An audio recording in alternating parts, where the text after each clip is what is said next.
Let's talk about Bride of the Monster, the film that completes the unholy Ed Wood Trinity. Plan 9 from Outer Space, Night of the Ghouls, and now this, which is the first of those films. It was a bag of slowly cooked balls. I loved it. Fuck off. You can't really take Ed Wood films seriously because of how little fucking money goes into them, but at the same time, I want to take it seriously because it was so miserable to get through. It seems like 45 minutes of this film is just people sat round a desk, and the film's an hour long. You're wrong. I thought it was fantastic. I don't know what you two are on about. You're just fucking miserable people. Do you have any, qualitative data to back up that statement? Yes. All right, good to know. So, Kofi. Well, I suppose we'll speak about how the film opens. Realistic thunder and lightning. Painted on. Very real fish tank. Yeah, that's odd. The fact that you've got a fucking octopus monster, which is just footage of a real octopus, until it's not when it's a fucking puppet, until it's not either when it's just some random lifeless tentacles. They're not lifeless. They sexually harass everyone that they come into contact with. I feel like it's opposite, though. The actors sexually harass the tentacles to provide the illusion of movement. They just roll around in it going, ah! There's no reliable octopus actors these days. They got bad octopus actor, but I think they got a pretty decent croc actor, didn't they? Oh, yes. What happened with that? Why there was suddenly a They crocodile just had a crocodile actor who was available for shooting a scene, and Ed Wood, and he's like, oh, mate, do you fancy being in a scene? And the croc goes... He's like, sick, I'm in. Hang on, what did the croc say? I missed that. Clicked his teeth together. Do it again. That's the most realistic crocodile I've ever had.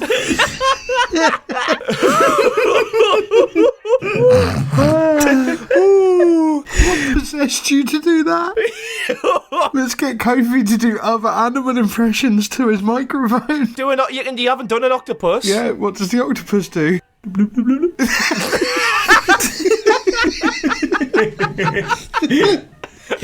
my God. Astounding. It's like he's in the room.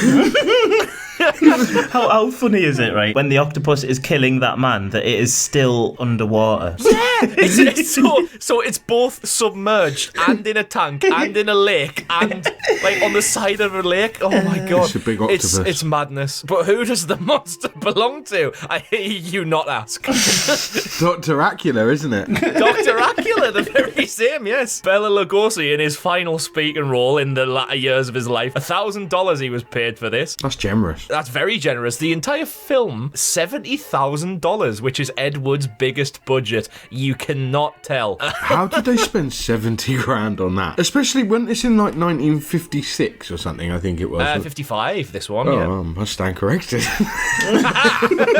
Must be them orthopedic shoes. It definitely... Oh, no. Lugosi is Dr. Vornoff. He's living in the same house from Night of the Ghouls, that big haunted one. Thankfully, it's guarded by our best mate. It's Tall Paul. It is Tall Paul Johnson. Yeah, he's back in his prequel form. He just sort of lumbers around, bumping into the walls and... Just getting pimped, slapped and whipped every 5 seconds. Jesus, this doctor doesn't piss about, does he? He's just got full-on, cat o' nine tails. It's like living with Amber Heard, isn't it? Apparently, there's been 12 victims who've gone missing that the police are trying to find. How are they trying to find them? Just gathered round in an office, chatting bollocks for an hour. Sounds like the police. We have a journalist as well, she's a bloody journo, who decides to come and try and find out what's going on. That was perfect, mate. We just went from... Fucking hell, Bride of the Monster to Green Street. I need to get Green Street references whenever I can. My favourite character is the guy that comes in and just tells that thing about the Loch Ness Monster out of nowhere. And he's just like, I've not seen it, but others have, and they swear by it. Okay? Couldn't that apply to literally anything you fucking say? You know, not personally, but I know a guy that says he has. It's just how he's like, well, perhaps the Loch Ness Monster crossed the ocean and came to the swamp. What? So it jumped out of a landlocked lake, walked across Scotland, then swam at least 4,000 miles to America, and then walked across America to wherever this is set without being noticed. Brilliant. It's just so much going on. But there's nothing going on. I mean, the Doctor, he's like experimenting on people. He's trying to create a race of atomic supermen that will conquer the world in the most like stereotypically racist foreign scientist. I don't understand though why shining a light on someone's forehead will make them either as strong as 20 people or just dead. Science, mate. Do you know the science behind it, Kofi? No, mate. There's no science behind it. But I know a man that does. Yeah. Well, guys, I don't like to surprise you out of the blue and put you on the spot, but I've actually got the crocodile here to tell us Oh, nice. all about it. So, Mr. Crocodile, could you explain the plot for us? Why is it clicking like fucking Skippy? Skippy. What's that, Skip? Someone's standing on mine shaft. What the fuck was that? He's nervous. Give him a moment. He was like at a poetry slam. He's just fucking... It's happening. Why did Tall Paul go fucking mental at the end for no reason? There was literally no fucking signs at all of anything making his decision different, was there? He just turned and was like, you know what? Murder. He's just a full-on tank. I mean, they do have like a kind of big brawl at the end sort of thing, don't they? Which sets the entire lab on fire. The scientist's like, right, I'm going to turn everyone into fucking atomic men. Oh, none of it's worked. They all fucking died. Never mind. I'll try it again. And Lobo's like, no. What I'll do, I will murder you with your atomic superhero creation thing. Oh, I've accidentally turned you into an atomic superhero. I like the way that they had used the same cast in the different films, though, because they used the same fire actor as the fire that played the fire in the UFO that was set on fire in Van Night. Did they use the same nuclear bomb as well? Yeah, well, only because the octopus got a 25 kill streak. We need to talk about that. What the fuck is this? A lightning strike, which is a very generous description, destroys the house. Again, which is a very generous description. The Doctor falls into the lake after having a rock rolled at him. The biggest boulder of all It's absolutely time. fucking Takeshi's Castle Rock, isn't it? Yeah. It's from Raiders of the Lost Ark. It's the same rock actor. It's fucking Geodude, isn't it? Yes. Fuck me. Kofi, you're on fire today, much like the house. Yeah, Geodude makes the Doctor land on the octopus, but it's not the Doctor. It's just some other fella in like a white coat. Then the octopus and the Doctor get hit by lightning and explode into a nuclear blast. Into a nuclear blast, and then someone like 25 metres away just goes, he tampered in God's domain. Yeah.